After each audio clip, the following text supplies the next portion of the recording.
Hello Stampers, welcome to Tip and Technique Tuesday.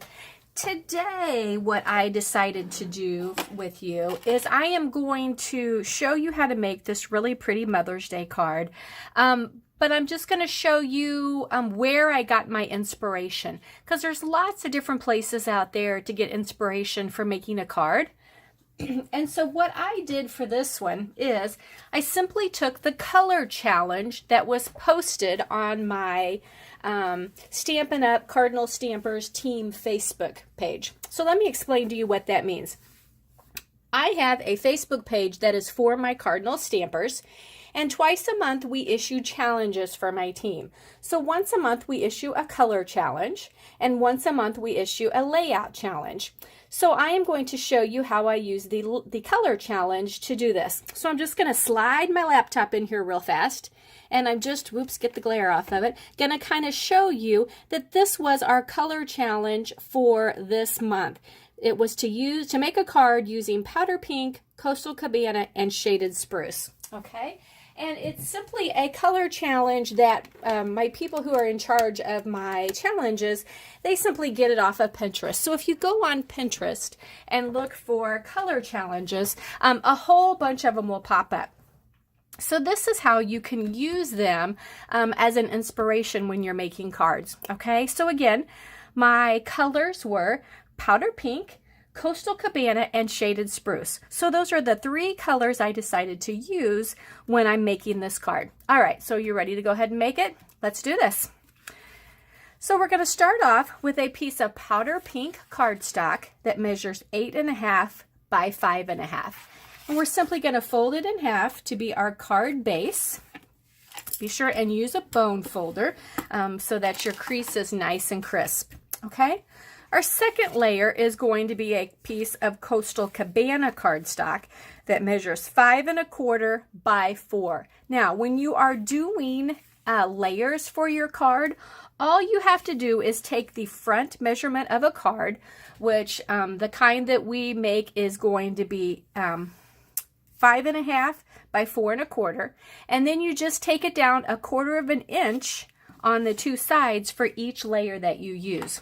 So again, this piece is 5.25 by 4. Okay, and I'm just going to put that on my card front as my second layer. Okay, my third layer is going to be a piece of Whisper White cardstock that is going to measure 5 by 3 3/4.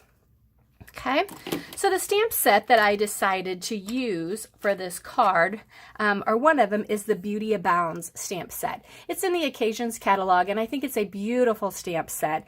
And I had purchased it to make a 12 by 12 sampler, so I decided I wanted to get a little more use out of it and also make a card. So that's what I decided to pick for today's card.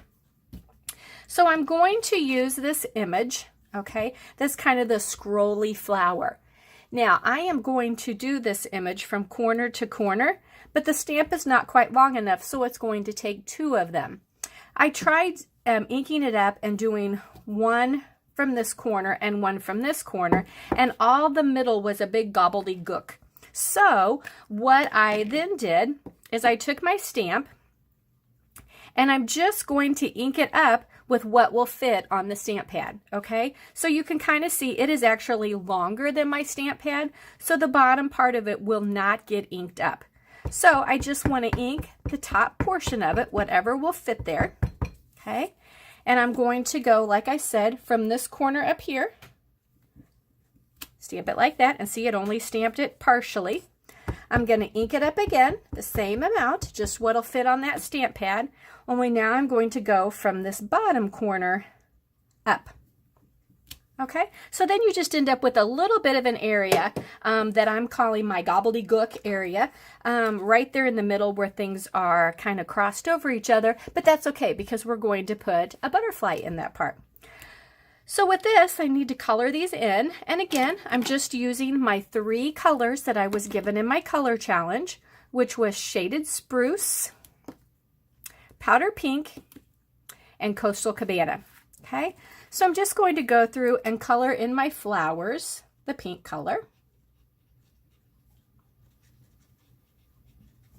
And I like to, when I'm using my markers, I kind of tilt it to the side a little bit so that I don't ruin the point of my marker. And I color a lot in circles.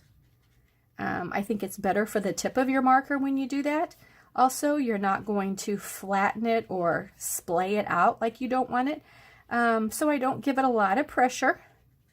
And I just kind of do it tilted on its side. Okay. Now I'm going to take the Coastal Cabana, and that's what I'm going to color in the little leaf images with. And again, my marker's kind of turned on its side so that I don't ruin the tip of it. Because you're going to find that when you're coloring real little spaces, you're really going to need your tip to be pretty fine point.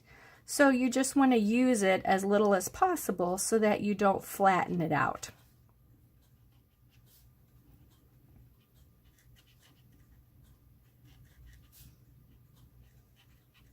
See a little space I missed there with my pink.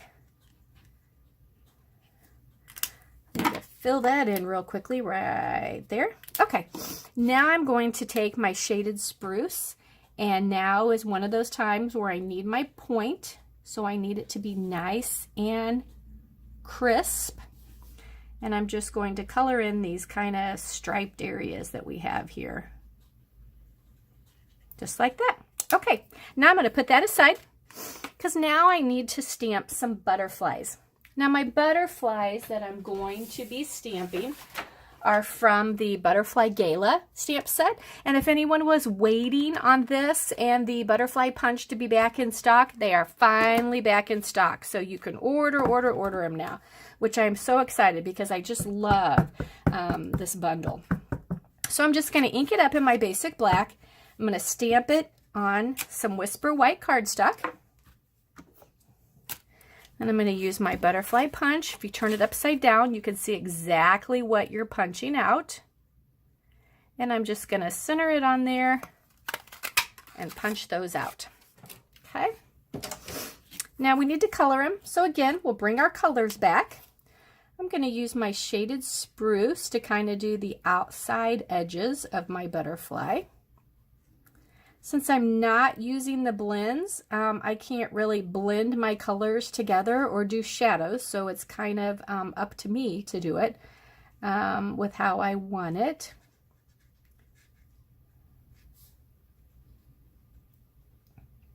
So I just picked the darker part for some of the outside edges. We'll do the same with our little one.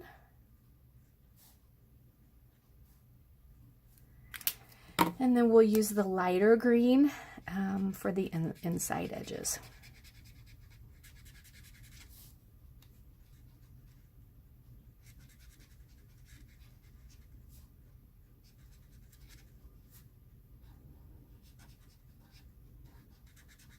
Alrighty. So there, and I got some white spots in there, but that's okay. That's okay. They do not have to be perfect because they are handmade cards. Okay, so there we go. So now let's pull this piece back in, okay? And what I am going to do, I'm going to put my butterfly right there in the middle.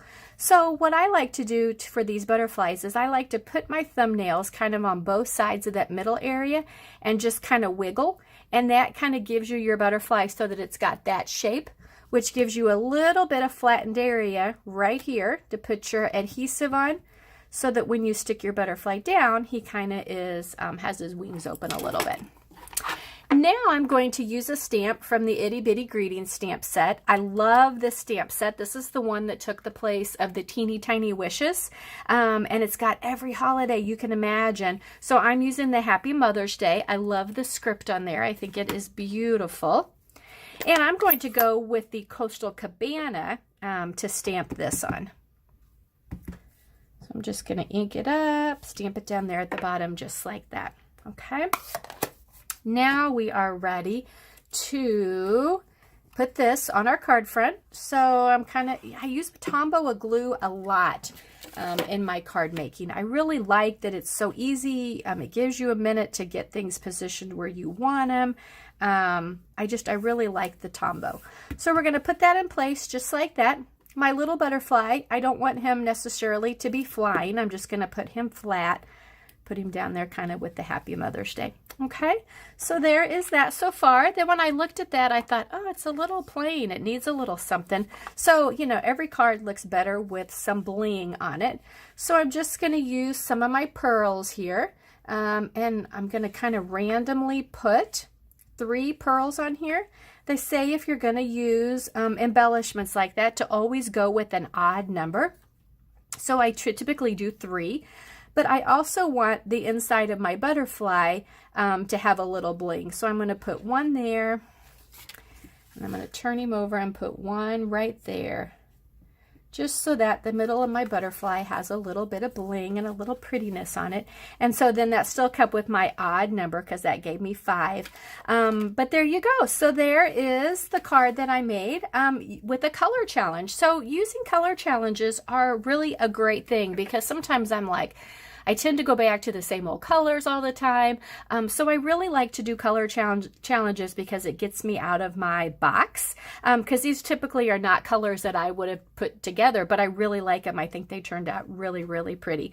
So leave me a comment. Let me know what you think about this. Let me know if you've ever done color challenges before or not. It would certainly be something that would be fun. I could start doing on my business page if people were interested.